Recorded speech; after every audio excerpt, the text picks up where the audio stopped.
Stand on the Rialto Bridge today and look down the Grand Canal. You'll see gondolas gliding past Renaissance palaces, tourists crowding vaporetto stops, and the architectural splendor that has made Venice one of the world's most photographed cities. 17 million visitors come here every year to see the city built on water. But rewind exactly 1,000 years, to the year 1025 AD, and stand on this same spot on the Grand Canal, and there would be no bridge beneath your feet. No Rialto Bridge, no stone palaces, no gondolas as we know them. Instead, you'd stand on a wooden ferry dock, looking at a city of timber buildings on swampy islands, connected by precarious wooden bridges and muddy footpaths. The population was perhaps 40,000 people, refugees and their descendants who had fled to these miserable salt marshes centuries earlier, driven by terror. They came because barbarian armies were destroying their cities on the mainland. They stayed because they learned to survive where others couldn't. This is Venice in 1025 AD, under Doge Otto or Cielo, a city that was neither romantic nor beautiful, but rather a testament to human desperation and adaptation, a settlement built on mud, sustained by salt and trade, and defended by water itself. To understand Venice in 1025 AD, you must first understand why anyone would choose to build a city on uninhabitable mudflats in a shallow lagoon. The answer is simple: they had no choice. The Venetian lagoon had been largely uninhabited in Roman times. The Romans saw no value in the marshy islands and tidal flats. They built their cities on solid ground: Padua, Aquileia, Altinum, and others on the mainland of northeastern Italy. But in the 5th and 6th centuries AD, the Western Roman Empire collapsed. Wave after wave of invading peoples swept through Italy: Visigoths, Huns under Attila, Ostrogoths, and finally, the Lombards, who invaded in 568 AD and conquered most of northern Italy. These invasions were catastrophic. Cities were sacked, populations massacred or enslaved, infrastructure destroyed. Refugees fled from the mainland cities into the Venetian lagoon. Archaeological and historical evidence suggests major settlement of the lagoon islands began in the 5th and 6th centuries, accelerating during the Lombard invasions. These refugees settled on islands like Torcello, Murano, Burano, and the cluster of islands that would become Venice proper, the Rialto Islands, named after Rivo Alto High Bank. These people didn't flee to the lagoon because it was pleasant. They fled because invading armies on horseback couldn't follow them into the marshes. The shallow, shifting channels, tidal mudflats, and lack of solid ground made the lagoon a natural fortress, miserable to live in, but defensible. By 1025 AD, Venice had existed for roughly 4 to 5 centuries. The terror that drove its founding had faded into collective memory, but the city's origins and fear shaped everything about its character, location, and development. Venice in 1025 had occupied the same basic location as modern Venice, the Rialto Islands, in the center of the Venetian lagoon, but the physical geography and urban organization were radically different. The lagoon itself was a shallow coastal water body, separated from the Adriatic Sea by a series of barrier islands and sandbanks. Tidal action moved water in and out through 3 main openings. The lagoon bottom was mud, silt, and sand, with channels of varying depths winding through it. The Rialto Islands were not a single landmass, but a cluster of approximately 120 small islands separated by channels. These islands were barely above sea level, hence the name High Bank, Rivo Alto, for what was only marginally higher than the surrounding marshland. The settlement pattern in 1025 AD was organized around individual islands, each with its own church,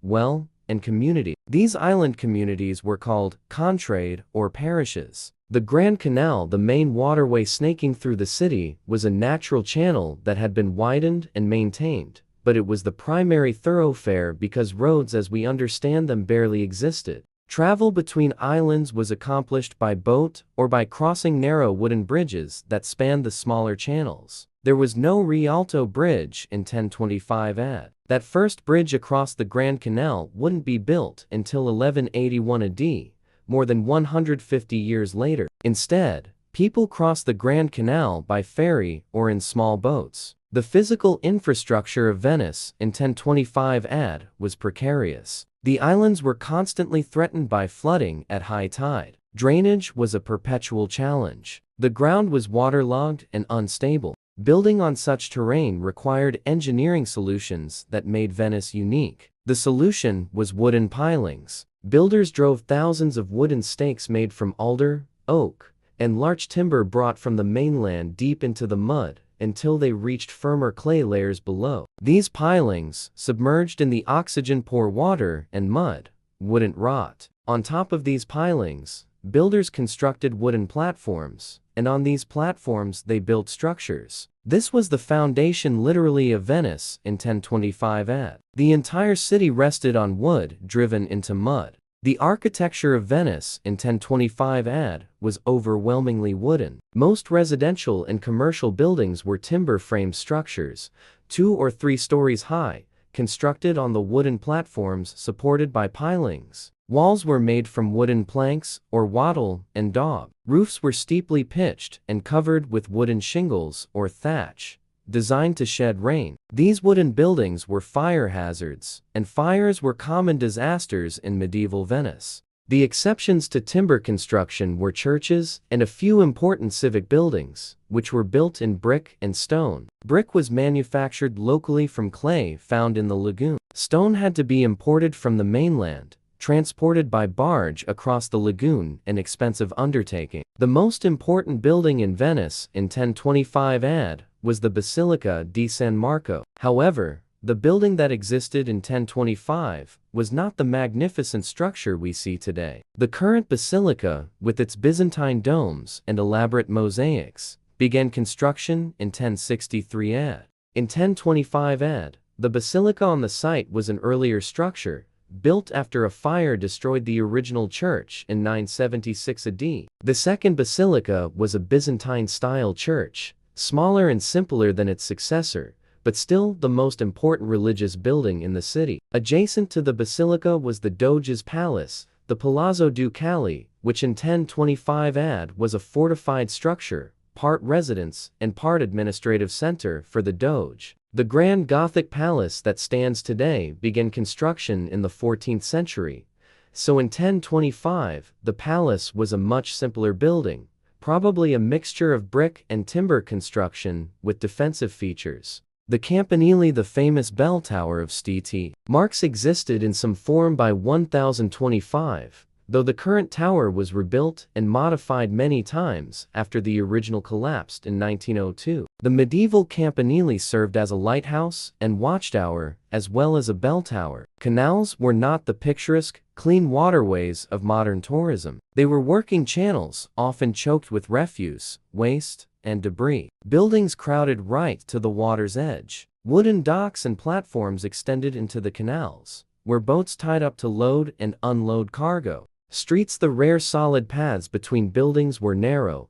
unpaved passages of packed earth, gravel, or wooden planking. They were muddy, uneven, and often flooded at high tide. The concept of the grand, paved piazzas we associate with Venice developed much later. The population of Venice in 1025 AD is difficult to estimate precisely, but historians generally place it between 30,000 and 50,000 people. This made Venice a significant city by medieval European standards. Venetian society in 1025 AD was already developing the hierarchical structure that would characterize the Republic for centuries. At the top was the Doge. In 1025 AD, the Doge was Otto Orseolo, who ruled from 1008 to 1026 AD. The Doge was not a hereditary monarch, but an elected leader, chosen by an assembly of influential families. The office of Doge had been established around 697 AD, making Venice's republican tradition already over 3 centuries old by 1025.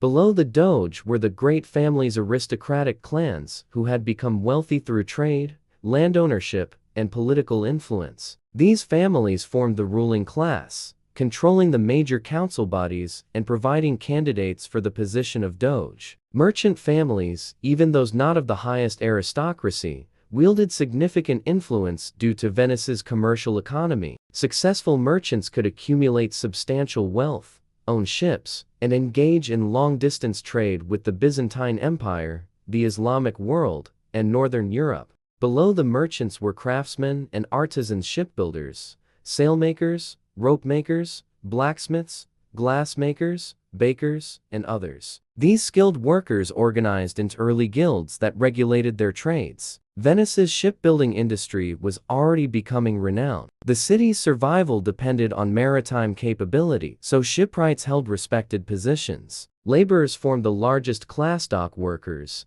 sailors, fishermen, servants, and those who performed the heavy and skilled work that kept the city functioning. Their lives were hard, their pay minimal, and their living conditions cramped and unsanitary. Slaves existed in Venice in 1025 AD, though slavery was less central to the Venetian economy than it had been to ancient Rome. Slaves were often acquired through trade or warfare and worked as domestic servants or laborers. Women's roles were largely domestic. Women from wealthy families managed large households, arranged marriages, and sometimes wielded influence through family connections. Women from lower classes worked in family businesses, textile production, or as servants. Legal rights were limited, and women could not participate in political life. This glimpse into Venice in 1025 AD reveals a city forged in desperation, built on ingenuity, and shaped by a unique environment. It was a testament to human resilience, far removed from the romanticized image we hold today.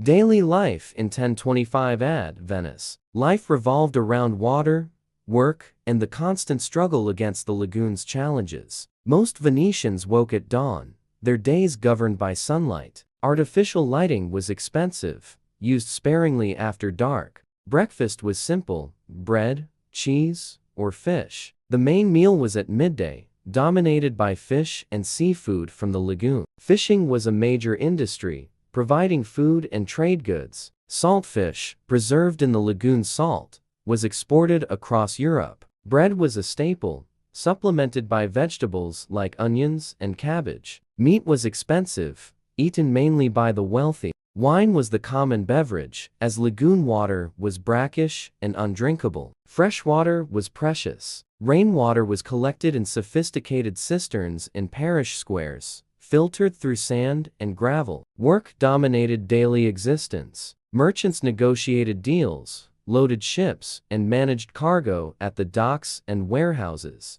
Venice was a major trading center, dealing in salt, fish, timber, grain, wine, and luxury goods like silk and spices. Shipbuilders worked in boatyards across the islands. Venice's maritime economy required constant ship construction and repair. Artisans labored in small workshops. Glassmaking was developing, blacksmiths forged tools, and sailmakers sewed canvas sails. Women managed households, spun wool, wove cloth, prepared food, and cared for children. Childbirth was dangerous, infant mortality high. Disease was rampant in crowded, unsanitary conditions. Sanitation was primitive. Waste was dumped into canals or cesspits. Tidal action provided some flushing, but canals were often foul. Venice in 1025 AD was fundamentally a commercial city. Its wealth came not from agriculture, but from trade. The city's strategic location made it a natural intermediary between Western Europe and the Byzantine Empire. Venetian merchants maintained strong ties with Constantinople,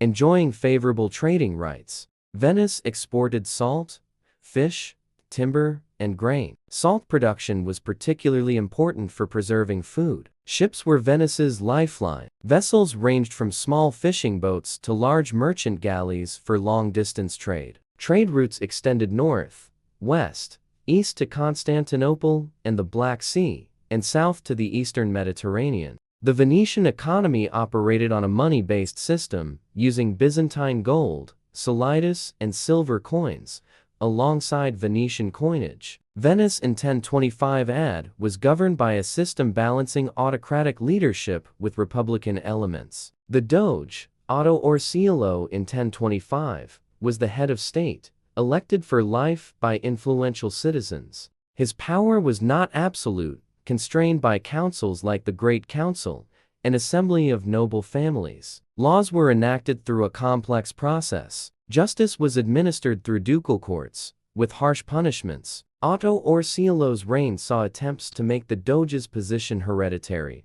but the Venetian elite resisted. This reinforced Venice's republican character, ensuring the Doge remained an elected official. Religion was central to Venetian life, intimately tied to its political independence. Venice was Catholic, though its relationship with Rome and Constantinople was complex. St. Mark the Evangelist became the patron saint. His relics were smuggled from Alexandria, elevating Venice's spiritual prestige. Churches dotted every island parish. Religious festivals structured the calendar, involving processions and masses. Monasteries and convents preserved literacy and engaged in charitable work. Religious belief was deeply ingrained, but the Venetian approach was pragmatic, with the state controlling appointments. Venice in 1025 it was defended primarily by its geography and its fleet, not by walls or armies. The lagoon itself was the city's greatest fortification, nearly impossible for foreign armies to navigate. The Venetian military was primarily naval, maintaining a fleet of war galleys for speed and maneuverability. Venetian sailors and marines were the fighting force, engaging in operations to protect commercial interests. Venetian fleets fought pirates and participated in Byzantine campaigns for trading privileges. Doge Pietro II Orseolo led a successful campaign against pirates, securing Venetian dominance in the Adriatic. Venice in 1025 AD was a city born from terror, built on mud, sustained by relentless commercial ambition. It was not the romantic city we imagine today, but a working port, cramped, smelly, and precarious. The modern Venice of stone palaces and artistic treasures would take centuries to develop, but in 1025 AD, the foundations were being laid. Wooden pilings would support ambitious stone structures. Maritime trade brought prosperity, and the evolving political system created a stable government. It's difficult to imagine the desperate refugees who fled to these miserable marshes 1500 years ago, or the medieval merchants navigating wooden platform streets in a city that smelled of fish and salt water. That rough, practical, and determined Venice was the real Venice, built from fear, necessity, and adaptation. The lagoon protected them, but also imprisoned them on islands that flooded regularly, offering no natural resources. From that unpromising beginning, Venice created an empire. The mud became the foundation of magnificence. The fear that drove refugees into the marshes became the cautious pragmatism that made Venice master of the Mediterranean.